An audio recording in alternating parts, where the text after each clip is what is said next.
ओम नमः सिद्धेभ्यः। नमो अरिहन्ताणं नमो सिद्धाणं नमो आयर्याणं नमो उवज्झायाणं नमो लोय सविसाहुणं लक्ष्मीनिवासनिलयं विलीनविलयं निधाय हदिवीरम् आत्मानुशासनमहं वक्षे मोक्षाय भव्यानाम्। आचार्य गुणभद्र स्वामी द्वारा विरचित यह आत्मानुशासन ग्रंथ है, जिसमें हमने 177 श्लोक तक हमने देखा था। कल हमने ध्यान की प्रक्रिया पढ़ी थी। आज बात करनी है अज्ञानी को कर्म बंध पूर्वक होने वाली निर्जरा। अज्ञानी को जो निर्जरा होती है वो होती है सविपाक निर्जरा, फल देकर कर्म चढ़ते हैं, मतलब कर्म बंध पूर्वक निर्जरा होती है। अर्थात कर्म बनते हैं, उदय में आते हैं, वो हो गई निर्जरा, और बनते जाते हैं, उदय में भी आते हैं और बनते भी जाते हैं। हमारा एक ऐसा कर्म जो उदय में आया कि कोई हमें डांटने वाला है, गुस्सा करने वाला है, उसने हम पर गुस्सा किया, ये कर्म का उदय था। अब उसने गुस्सा किया तो तत्समय हमारे जो परिणाम होंगे उस परिणाम से बंधेगा नया कर्म। तो इस तरह चक्कर चलता रहता है कर्म बंध का, कर्म बंध पूर्वक होने वाली निर्जरा। यहाँ कोई प्रश्न करता है कि राग द्वेष का नाश करके ध्यान क्यों करना चाहिए। इसके उत्तर में कहते हैं कि उन राग द्वेष से संसार के कारणभूत कर्मों का बंध होता है, इसलिए उन्हें नष्ट करके ध्यान करना चाहिए। ये बात आगामी चरण में बताते हैं। प्रश्न है भैया कि राग द्वेष का त्याग ही क्यों करना है, ध्यान से आप राग द्वेष का त्याग ही क्यों करना चाहते हैं। संसार में ध्यान कई तरह से किया जाता है। अपने यहाँ भी 4 प्रकार के हैं ना ध्यान, आर्त ध्यान, रौद्र ध्यान, धर्म ध्यान और शुक्ल ध्यान। आर्त ध्यान, रौद्र ध्यान तो अपने चलते ही रहते हैं दिन रात। धर्म ध्यान जो शुद्धोपयोग होता है ना, वो धर्म ध्यान में भी होता है, शुभ भाव भी होता है और शुद्धोपयोग भी होता है। ठीक है, शुक्ल ध्यान तो है, उत्कृष्ट श्रेणी चलते हैं तब, है ना। लेकिन संसार में ध्यान मतलब क्या। संसार में तो बैठ करके थोड़ा मन को एकाग्र करना, बस इतना ध्यान है। उन्हें आत्म स्वरूप से कोई लेना देना नहीं होता। उन्हें शरीर और आत्मा भिन्न भिन्न है इस बात से कोई लेना देना नहीं होता। बस उन्हें शांति चाहिए होती तो गार्डन में बैठ के थोड़ा सा बैठ जाए, बस ऐसे तो हो गया ध्यान। लेकिन यहाँ कहते हैं ध्यान जो करना है ना, वो राग द्वेष के अभाव के लिए करना है, वीतरागता प्राप्त करनी है। तो कहते हैं कि ऐसा क्यों। तो उसके लिए उत्तर है, हम अनुष्टुप छंद पढ़ते हैं। विष्णु दृष्टिनीयाव तावद्भ्रान्तिर्भवाणवी आवृत्ति परिवृत्तिभ्यां जन्तोर्मन्थानुकारिणः कर्मबंध से युक्त निर्जरा, जिसको वह भ्रमता संसार खुलती और लिपटती रस्सी युक्त मथानी के अनुसार। जैसे मथानी होती ना, मथानी जानते हैं, मथनिया, वो जो माखन मथते हैं ना, तो एक तरफ से रस्सी बंधती भी है और खुलती भी है, बंधती जाती है, खुलती जाती है। और तो ऐसे ही संसारी का कर्म है, बनता भी जाता है, उदय में आता जाता है, फिर उदय में आता है, उधर से फिर बनता जाता है, फिर इधर उदय में आता जाता है। कर्म बंध पूर्वक होने वाली निर्जरा कि जब तक इस प्राणी का मथानी की रस्सी के समान बंधना और खुलना होता रहता है, तब तक यह संसार समुद्र में गमन आगमन करके भ्रमण करता रहता है। जैसे वो रस्सी एक तरफ इधर से गई, इधर से आई, इधर से गई, सब ऐसे ही जन्म मरण हमारे यहाँ चलता रहता है, गमन आगमन होता रहता है। इस भाव में तो कभी उस भाव में, ये चलता ही रहेगा जब तक राग द्वेष का अभाव नहीं होगा, जब तक वितरागता प्रकट नहीं होगी, तब तक ये जन्म मरण का चक्कर, कर्म बंध का और उदय का चक्कर ये चलता ही रहेगा। देखो भावार्थ, जिस प्रकार मथानी में जब तक रस्सी का बंधना और खुलना पाया जाता है, तब तक गमन आगमन द्वारा उसका परिभ्रमण होता रहता है, उसी प्रकार जब तक इस संसारी जीव में नए कर्मों का बंधना और पूर्व कर्मों का निर्जरा खिलना पाया जाता है, तब तक यह नरकादि पर्यायों में गमनादि द्वारा परिभ्रमण करता रहता है। पूर्व कर्म का उदय होने पर इसे रागादि होते हैं और रागादि भावों से पुनः नवीन कर्म बनते हैं, इसलिए रागादि भाव संसार भ्रमण के कारण है, ऐसा जानना चाहिए। इसलिए राग द्वेष का अभाव करना चाहिए, इसलिए ऐसा ध्यान करना चाहिए जिससे राग द्वेष का अभाव हो, वीतराग का प्रकट हो। क्यों? क्योंकि ये राग आदि जो उत्पन्न होते हैं ना, यही संसार परिभ्रमण का कारण है। और यदि कार्य का अभाव करना है तो कारण का अभाव करना आवश्यक है। दिखा था ना हमने एक श्लोक में पहले कि पहले कारण को जानो। यदि मिथ्या दर्शन का अंत करना है तो मिथ्या दर्शन के अंत करने के पीछे मत भागो। मिथ्यात्व किन कारणों से होता है उन कारणों का अंत करो तो मिथ्यात्व का अंत हो जाएगा। यदि आपको सम्यक दर्शन प्रकट करना है तो सम्यक दर्शन के पीछे मत भागो, पता करो कि सम्यक दर्शन किन कारणों से होता है। सम्यक दृष्टि जीव क्या क्या करते हैं वो करो, कारण पकड़ोगे तो कार्य अपने आप होगा, ये निश्चित है। भाई कलेक्टर बनना है तो क्या करें? सीधे जाके कलेक्टर की कुर्सी पे बैठ जाए, बन गए कलेक्टर? नहीं, कलेक्टर बनना है तो आपको यूपीएससी का एग्जाम क्लियर करना होगा, इंटरव्यू क्लियर करना होगा तो बनोगे। डायरेक्ट कुर्सी पे बैठ जाओगे तो नहीं होगी। इसलिए कारण को जानो, कारण क्या है, कैसे होता है, प्रक्रिया क्या है, विधि क्या है, तो कार्य होता है। यहाँ तो ये बात कहते हैं कि भाई मथानी में जिस प्रकार रस्सी का गमन आगमन होता है उसी प्रकार इस जीव के कर्म बंध और उदय होते रहते हैं। एक कर्म का कई बार प्रश्न पूछते हैं लोग।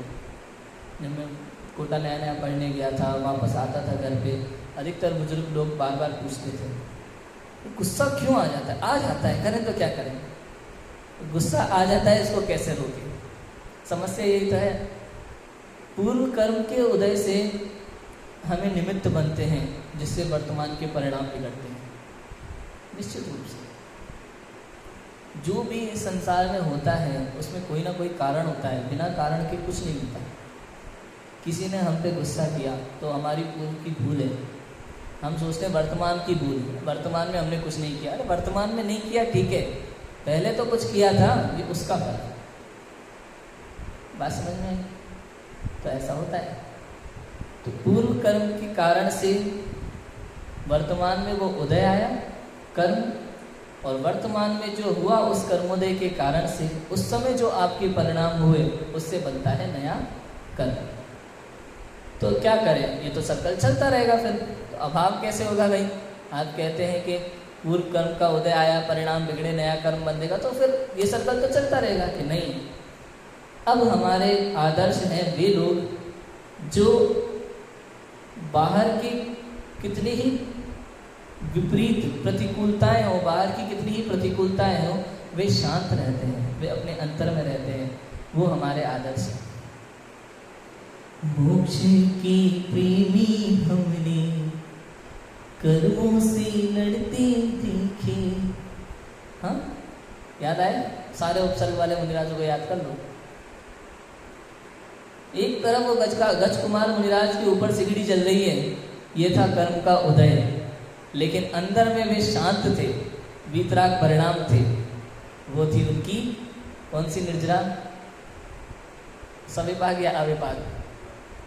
दोनों ही है, दोनों ही है ना।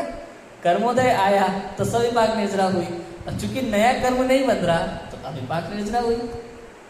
बात समझ में आएगी? दोनों ही अविपाक निर्जरा हुई कि नहीं? दोनों ही। कर्मोदय तो था तो सविपाक तो है ही, फल देकर चढ़ाना तो फल देकर चढ़ना, ये क्या है? सविपाक निर्जरा। अब चूंकि नया कर्म नहीं बन रहा, उसकी अपने आप ही निर्जरा, बन ही नहीं रहा, तो निर्जरा का प्रश्न ही नहीं है, ये हो गया, शुद्ध भी हो गया ना। तो ऐसा होता है। नकुल सहदेव थे ना, उनको आ गया था राग, अटक गए कि नहीं सर्वार्थ सिद्धि में? तो ऐसा हो जाता है। यदि आप शांत रहे, परिणाम वीतराग रहे, शुभ भाव आया तो भी गति नहीं, गति तो सुगति है ना, माना कि मुक्ति तक नहीं पहुंचे, लेकिन अगर राग थोड़ा तीव्र होता तो, मंद राग था हल्का सा, साधर्मियों का क्या हाल होगा ऐसा, यदि ऐसा भाव आ जाता कि मेरे भाई, तो नीचे आ जाते थोड़ा सा, सर्वा सिद्धि तक नहीं पहुँचते थे, और नीचे आ जाते थोड़ा सा। और अगर उनके प्रति द्वेष आ जाता, जिसने अग्नि जलाई है कौरव, उनके प्रति अगर द्वेष आ जाता, कौरव नहीं थे, कौरव के वंशज है ना, तो उनके प्रति यदि द्वेष आ जाता तो अधोगति प्राप्त हो जाती, सीधी सीधी अधोगति प्राप्त हो जाती है, ऐसा होता है। तो यहाँ आदर्श वो है। द्विपायन मुनि को क्या हुआ था, वो जो कुछ भी उनके साथ हुआ था वो उनकी भूल नहीं थी शराबियों की, वो उनका ही कर्म का उदय था कि उनका अपमान हुआ, लेकिन वो शांत नहीं रहे, उनके परिणाम बिगड़ गए थे, इसलिए वो अधोगति में गए। जिनके परिणाम सुधरे हुए रहते हैं, जो वितराग परिणाम में रहते हैं, आत्मा में स्थिर रहते हैं, शुद्धोपयोग में रहते हैं, शांत रहते हैं, निर्मल रहते हैं, उनको फिर नया कर्म का बंधन नहीं होता। बात क्लियर है? तो ये करना चाहिए। कोई कुछ कह रहा है, शांत भाव, कहने दो, कोई कुछ भी कहे। हम लोगों को कई बार ना बुरा लग जाता है, बहुत जल्दी लोग हमारे बारे में ऐसा सोचते हैं, तो हम अपने आप को सजा देते हैं, अपने आप को उदास कर लेते हैं। हम कहते हैं भाई लोग ऐसा कहते हैं तो ये उनकी समस्या है ना, मेरी तो नहीं है। गलती किसकी? भाई उसने गुस्सा किया तो गलती किसकी? उसकी। मैंने तो नहीं किया ना, तो मैं क्यों बुरा मानूं? गुस्सा उसने किया, फर्क उसको पड़ना चाहिए। मैंने तो कुछ भी नहीं किया ना, तो मेरी क्या गलती है, तो मैं क्यों दुखी हूँ? यदि ऐसा मान लोगे, परिणाम शांत रखोगे, निर्मल रखोगे, तो नया कर्म बंधेगा कि नहीं बंधेगा? अरे बंधेगा। वितराग परिणाम नहीं रहेंगे तो नहीं बंधेगा, मतलब शुद्ध भाव रहेगा तो नहीं बंधेगा, शुभ भाव में तो बंधेगा ना, पुण्य कर्म बंधेगा। समझ आया? अगर द्वेष किया आपने, क्रोध किया, तो पाप कर्म बंधेगा, अशुभ कर्म बंधेगा। लेकिन उस समय हम रहे शुभ भाव में, हमने क्रोध नहीं किया, अहंकार नहीं किया, शुभ भाव में रहे, निर्मल, अच्छा ही सोचा, बुरा नहीं सोचा किसी का, तो पुण्य कर्म का बंध होगा। शुद्धोपयोग रह जाए तो बात ही अलग है, फिर तो निर्जरा है, फिर तो बंधेगा ही नहीं।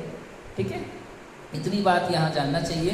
ये बात अपनी थी 178 श्लोक में। इतनी सी ही बात है इस श्लोक में कि भैया जिस प्रकार मथनी में रस्सी का गमन आगमन होता है, उसी प्रकार इस संसारी जीव के कर्मोदय का ये बंध और उदय चलता रहता है, और इस तरह से संसार चक्र चलता ही रहता है। यदि वितराग परिणाम ना आए तो राग द्वेष के कारण से कर्म बनते हैं, इसलिए राग द्वेष का अभाव करना अत्यंत आवश्यक है। समझ आया? इतना सिंपल है। देखो दूसरा, अविपाक निर्जरा की अब प्रेरणा देते हैं। अविपाक निर्जरा कैसे होगी, इसकी प्रेरणा देते हैं, आगामी छंद में पढ़ते हैं अपन। प्राणियों के लिए कर्मों की कोई निर्जरा तो भ्रमण और नवीन बंध का कारण है, और कोई निर्जरा बंध का कारण नहीं है। मतलब ये अविपाक निर्जरा है जो बंध का कारण नहीं है, जो शुद्धोपयोग है, जो निर्विकल्प अवस्था है, जो आत्मानुभूति का काल है। ये बात आगामी शब्द में कहते हैं, पढ़ते हैं। मुच्यमानेन पाशीन भ्रांतिर्बन्धश्च मन्थव जन्तुस्तथा सौमुक्तव्यो येना भ्रांतिर्बन्धनम् खुतिरस्युक्त मथानी की समान भ्रमती बंधती जीव उसे इस तरह खोलना पुनः न बंद भ्रमण होगी। कि मथानी की रस्सी के समान इस जीव की फांसी अर्थात कर्म की गांठ खुलने पर भी उसका भ्रमण और कर्मबंध होता है, इसलिए ये फांसी इस प्रकार खोलना चाहिए जिससे पुनः भ्रमण और कर्मबंध ना हो। भाई जो मथनिया की रस्सी होती है ना, दो प्रकार से होती है। एक तो ये कि एक तरफ से खुलती जाती है, दूसरी तरफ से बंधती जाती है। एक तो उसमें ये तरीका होता है। भाई मैंने तो कभी मथा नहीं है तो मुझे ज़्यादा जानकारी नहीं है, लेकिन शास्त्र के अनुसार उसमें उदाहरण के अनुसार दो प्रकार की गांठ होती है।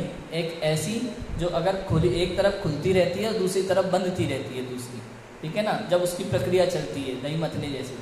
लेकिन जब कंप्लीट हो जाता है, उसकी दोनों गांठ रस्सी की खोल दी जाए, तो दूसरी गांठ ऐसी होती है द्वारा बंधती नहीं है। वो वाली जो अभी खुलती बंदी का चक्कर चल रहा था ना मथते समय, तो दूसरी वाली गांठ खोल दी तो उसको रस्सी को आप निकाल के रख सकते हो, मतलब वो फिर बार बार वो बंद, उसका चक्कर नहीं चलेगा गमन आगमन का।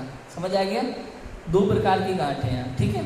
उसी प्रकार से ऐसे कर्म की गांठ है। दो प्रकार की, कि एक कर्म की गांठ ऐसी है जिसमें सविपाक निर्जरा होती है। एक तरफ गांठ खुली और दूसरा बंद गया, एक खुली दूसरी बंद गई, ठीक है ना। उदय आया, राग परिणाम हुआ, बंद हो गया, उदय आया, राग परिणाम हुआ, बंद हो गया, ये गमन आगमन सीधा, ठीक है ना। एक गांठ तो ये। दूसरी गांठ ऐसी है कि कर्म की गांठ खुली लेकिन अंदर में शुद्धोपी हो गए तो नया नहीं बना। क्लियर है? इतनी सी बात है, समझ में आई दूसरी गांठ। अब भावार्थ करते हैं। जिस प्रकार मथानी में लगी हुई रस्सी की गांठ दो प्रकार से खुलती है। एक खुलना तो इस प्रकार है कि नया बंद भी होता जाता है और मथानी का भ्रमण भी होता रहता है, अर्थात वह घूमती रहती है। और दूसरा खुलना इस प्रकार है कि जिससे नया बंद भी नहीं होता और भ्रमण भी नहीं होता, बंद से छूटना ही होता है। उसी प्रकार इस संसारी जीव की कर्म रूपी गांठ दो प्रकार से खुलती है, अर्थात उसकी निर्जरा दो प्रकार से होती है। एक निर्जरा तो ऐसी है जिसके होने पर नवीन बंध और संसार भ्रमण होता रहता है, और एक निर्जरा ऐसी है जिसके होने पर नवीन बंध संसार भ्रमण नहीं होता, कर्म पास से मुक्ति हो जाती है। यहाँ ऐसा जानना कि पूर्व कर्मबद्ध काल पाकर उदय में आने पर अपना रस देकर निर्जरित हो जाता है, तब सविपाक निर्जरा होती है, जो कि नवीन बंध और संसार भ्रमण का कारण है। और जब पूर्वबद्ध कर्म धन साधन में अनुराग होने से के कारण से अपना रस दिए बिना ही निर्जरित हो जाता है, तब अविपाक निर्जरा होती है, जो कि नवीन कर्म बंध और संसार भ्रमण का कारण नहीं है। इसलिए कर्मों की गांठ की अविपाक निर्जरा करना चाहिए, जिससे कर्म बंध और संसार भ्रमण ना हो। सिंपल सी बात है, जो अपन ने अभी बात की थी वही बात है, भावार्थ में क्लियर किया है टोडरमल जी ने। तो कहा है कि भैया दो प्रकार की गांठ है मथनिया में।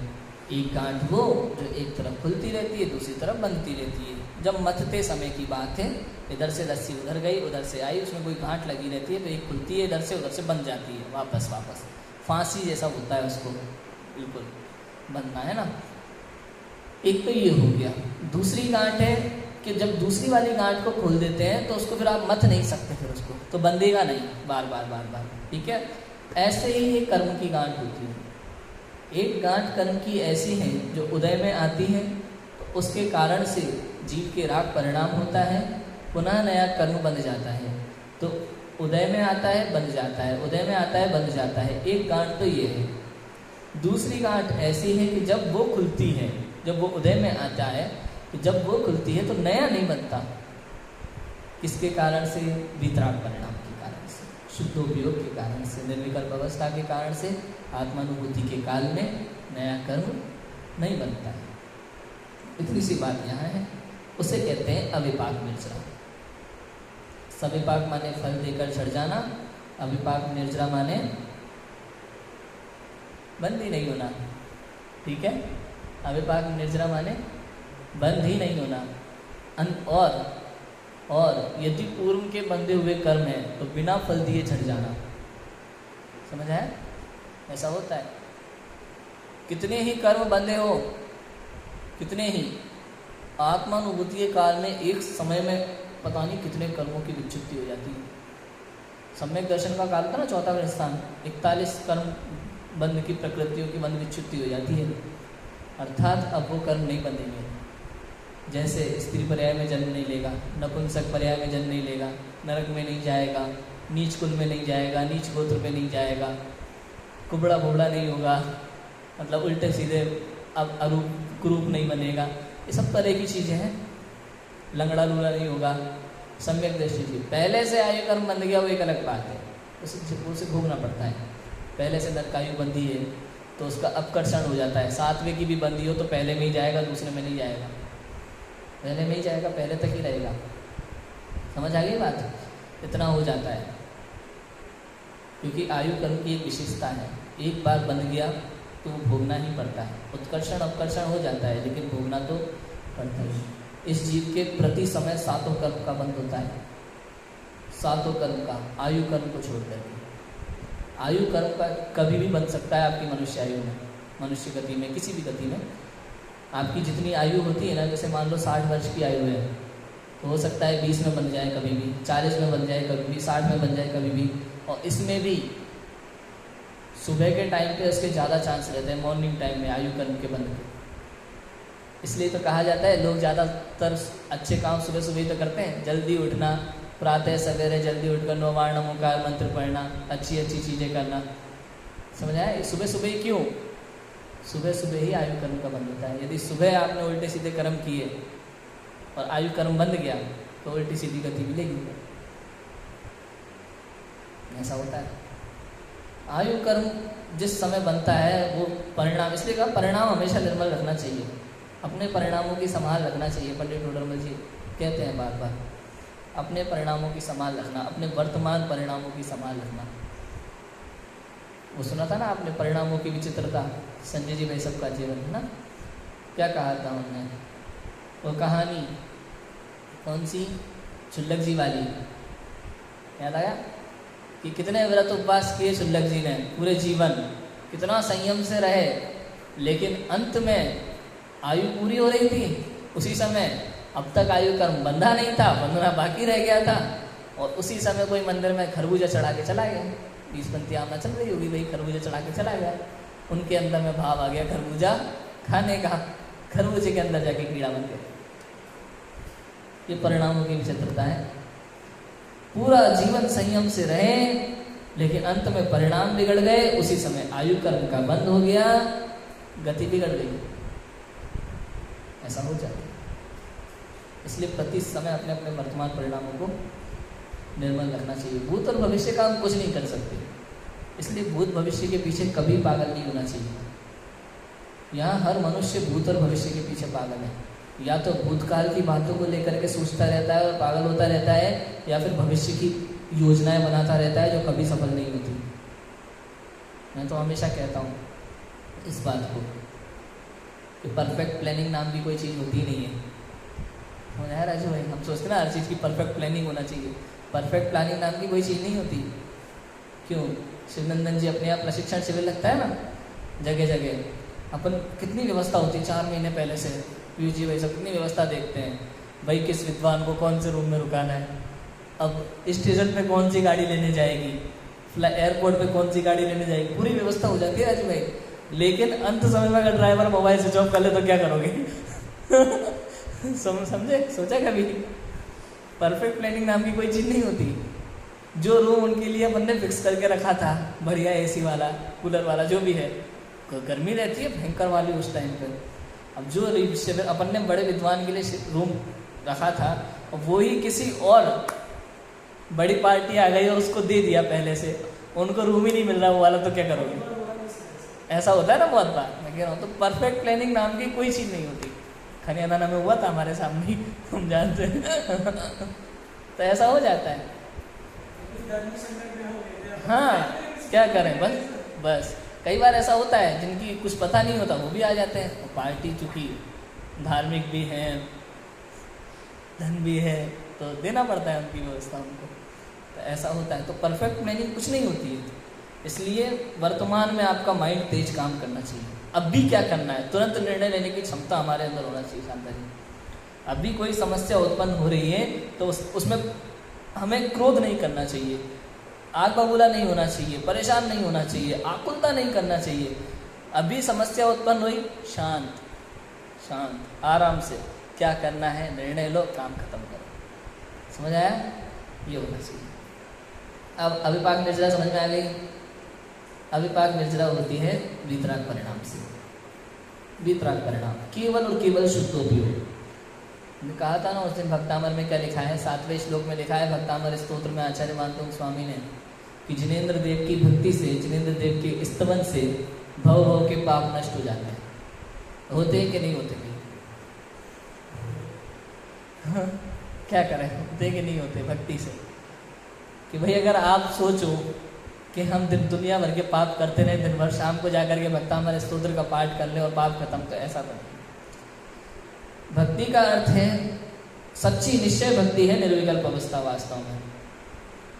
जिनेंद्र भगवान के केवल ज्ञान का स्वरूप, जिस भक्ति मतलब क्या? भगवान की वीतरागता की भक्ति होना, भगवान की सर्वज्ञता की भक्ति होना, उनके अनंत गुणों के प्रति बहुमान आना, और जिसको उन अनंत गुणों का बहुमान आता है उसको वीतराग परिणाम होता ही होता है। होता ही है। लिखा है, कहाँ लिखा है ऐसा पता है? जो जाणद्यर्हन्तं दवत् गुणत् पज्जयतिहिं सो जाणद्यपाणं मोहो खलु जादितस्लयम्। जो जानता अरिहंत को द्रव्य गुण पर्याय से, वो जानता शुद्ध निज आत्म को, और द्रव्य मोह उसका क्षय हो। समझ आया? जो अरिहंत भगवान को द्रव्य गुण पर्याय से जानता है, भक्ति उसी को तो कहेंगे ना। भक्ति का भाव जो भगवान के गुणों के प्रति बहुमान आता है, जो भगवान को जानता है। और एक बार यदि आपने भगवान को जान लिया, भगवान के स्वरूप को जान लिया, तो आप अपने स्वरूप को जान जाओगे। तो अंदर में आत्मानुभूति होगी, निर्विकल्प अवस्था होगी। और जब निर्विकल्प अवस्था होगी तो वास्तव में पाप नष्ट होंगे ही होंगे। भव भव के पाप नष्ट हो जाते हैं शुद्धोपयोग से। वो है सच्ची जिनेंद्र भक्ति। ऐसा जिनेंद्र स्तवन हो, ऐसी जिनेंद्र भक्ति हो तो पाप नष्ट होंगे। आप सोचोगे भाई पाप करते रहो, शाम को भक्तामर का पाठ पढ़ लिया 10 मिनट में और काम खत्म, ऐसा नहीं है। समझ आ गया? तो इस तरह की अविपाक निर्जरा होती है। इतनी बात अभी हमने की है। कल अब आएगा बंध और मुक्ति का कारण, 180 नंबर का श्लोक, जिसकी चर्चा हम करेंगे। अभी की बात को विराम देते हैं। ओम नमः।